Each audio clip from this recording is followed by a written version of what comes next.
think there were some extra drums off the top of our show there. I liked it. Oh, this is Outnumbered. I'm Harris Faulkner, here with my co-hosts Emily Campagno and Kayleigh McEnany. Joining us today, Fox News contributor Leslie Marshall is here, and Fox News contributor Raymond Arroyo. It's going to be rockin' hour. Okay, let's start with this. The House just passed a controversial new bill on a party line vote, which could fundamentally reshape the way public institutions deal with transgender athletes in sports. The Protection of Women and Girls in Sports Act aims to amend Title IX's definition of gender, making the criteria based solely on a person's biological sex at the time of birth. That new definition would effectively bar transgender women from competing in women's sports, in particular in public schools and universities across America. And while the bill's passage marks a big win for Republicans and female athletes, the White House says it will be dead on arrival. If it hits the president's desk, he'll veto it. Here's a quote. At a time when transgender youth already face a nationwide mental health crisis, a national law that further stigmatizes these children is completely unnecessary, hurts families and students, and would only put students at greater risk. The president actually were presented with H.R. 734. He would veto it, as I mentioned. House Speaker Kevin McCarthy speaking on the bill's passage on the Capitol Hill steps just a moment ago. But there's a reason why Title IX was created. There's a reason why there's men and women's sports. There's a reason why there's a professional basketball for men and women. It's about fairness. And if there's one final fiber of America, it's about giving people an opportunity. And again, that was moments ago. And we just had on in focus former NCAA swimming superstar Riley Gaines, recalling her time swimming against transgender competitor Leah Thomas. Watch this. So that first day of competition was the 500 freestyle. This was not an event that I did, so I sat on the side of the pool and watched as Leah Thomas won, beating out Olympians, beating out American record holders, the most impressive female swimmers this country has ever seen by body lengths.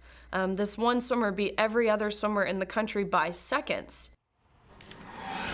Kayleigh, in 2018-2019, born William Thomas, Leah Catherine had a season in which Leah Thomas competed on the men's team. Yep. That's where Leah Thomas was.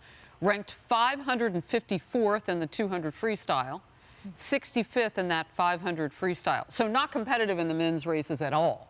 Switch over to the women's, and it was a completely different story that you just heard Riley Gaines talking about. Right, because biological men and biological women are different. That is a fact. That is the science, which the left loves to hail when it's convenient for their agenda. That was such a powerful interview you had, Harris, because when I think about topics like this, you know, I didn't play D1 college sports, Riley Gaines did, and I think about these women, and to hear directly from her in this moment was really powerful. And to that point, rather than me giving my opinion on this, you know, my sister was a D1 athlete, Ryan McEnany. She ran track and field at the University of Florida, 100-meter hurdles. I watched her put in untold amounts of time, skip spring break, not forego much of the college experience. And she wrote this op-ed with two other D1 athletes yesterday in the Daily Caller. And she said this: there's no feeling like stepping on the track or into the stadium for your first ever Division I college competition. It is the moment you have trained so hard for, the moment you dreamed of when applying to college. Blood, sweat, and tears have gone into training. It all becomes worth it when you get to put on your college uniform and compete in your school. Those who struggle with gender dysphoria should be treated with compassion, dignity, and respect, but not at the cost of undermining the fairness and integrity of women's sports. Reforms that would put biological females at a clear disadvantage go against the very intent of Title IX. And that's what it comes down to, the science. Look, Riley Gaines called it betrayal. All of what you just said felt like betrayal to her. When she got ready to step up on that podium, they said it was a tie, and they took that trophy away from her. NCAA Division I swimming, I mean, it's tough. Yeah, look, Harris, I don't have to tell you. Women have only been competing in this manner since the 1920s. Title IX was created to protect a level playing field. So what has changed? Well, what has changed is we're allowing subtractions and additions, which we shouldn't on that level playing field. No pun intended there. But what has changed is people have decided that because we have trans athletes, they should be, their recognition of who they are should trump biology and the long-time commitment of these girls who have been in the pool or on the track since they were 3 and 4 years old. I'm sorry, a biological male with a bigger heart, bigger lungs, more muscle mass, a greater ability to recover, he is naturally going to outpace a woman in that same field. We shouldn't create this disadvantage. I'm sorry. It's wrong to our girls. It would be like a children's competition allowing adults in. It's unfair. Then don't have that competition. Say you don't want to have that competition as a government then. So, Leslie, on the left, to tinker with Title IX in a way that honestly wipes away women in this sense, to erase women. That's what people on the left are talking about. And I don't understand why there can't be separate but equal for transgender. If they were real, actual women, we wouldn't call them transgender women. So, and by the way, if you or I decided we want to go in the other direction, if you take testosterone and try to compete in NCAA sports, you can't do that. That's not allowed because that's considered to help us in our recovery. So we're not allowed to do that. So it is not an even playing field. How do we approach it? I have to tell you, this is an area where I am torn. I'll be very honest, because I can see both sides, and it sounds like I'm on the fence and I have one foot in each side. I'm a mother of 2 teenagers. My daughter does track. She does high jump. She's going to be mad I mentioned it on television. But and she's very talented, so be proud. I am proud of her. I don't know how I would feel if there were a biological boy who was trans who was competing in that. I'm being very honest.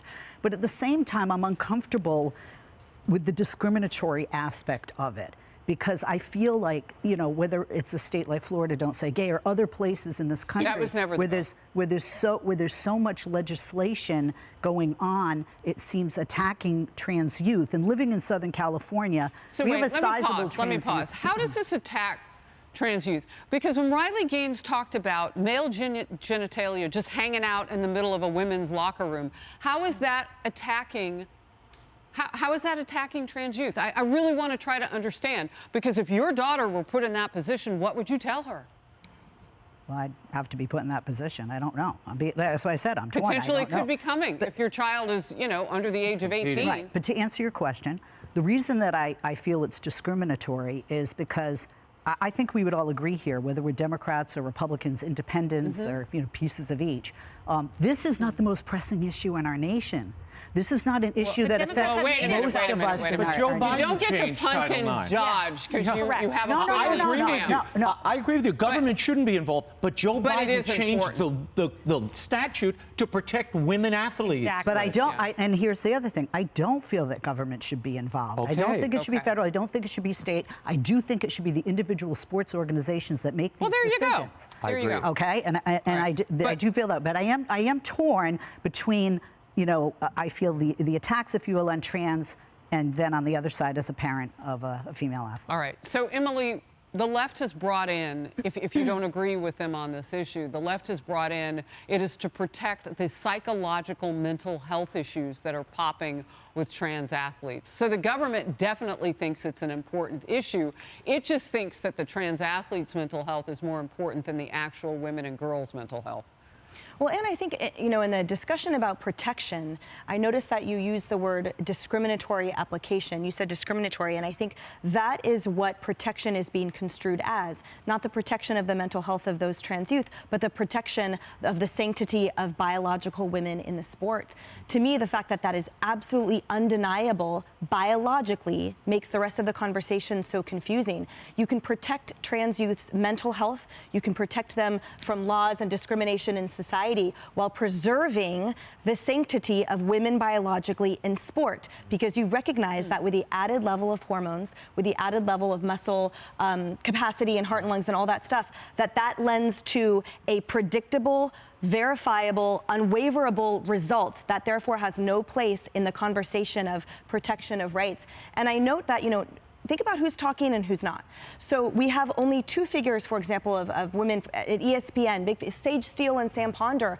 You mentioned what is happening to Title IX, and Sam Ponder said, it's a shame we're needing to fight for the integrity of Title IX in 2023 and the reason it was needed in the first place. Contrast that with Democratic reps who are saying this is about bullying children and that the debate of this is traumatizing these children right now. So it's an infantilization view that the Democrats are holding to make sure that the rest of America gets on board. Oh, we need to protect our children, while ignoring the science and the fact that these are young women and men who are competing at a level for collegiate athletics and scholarship.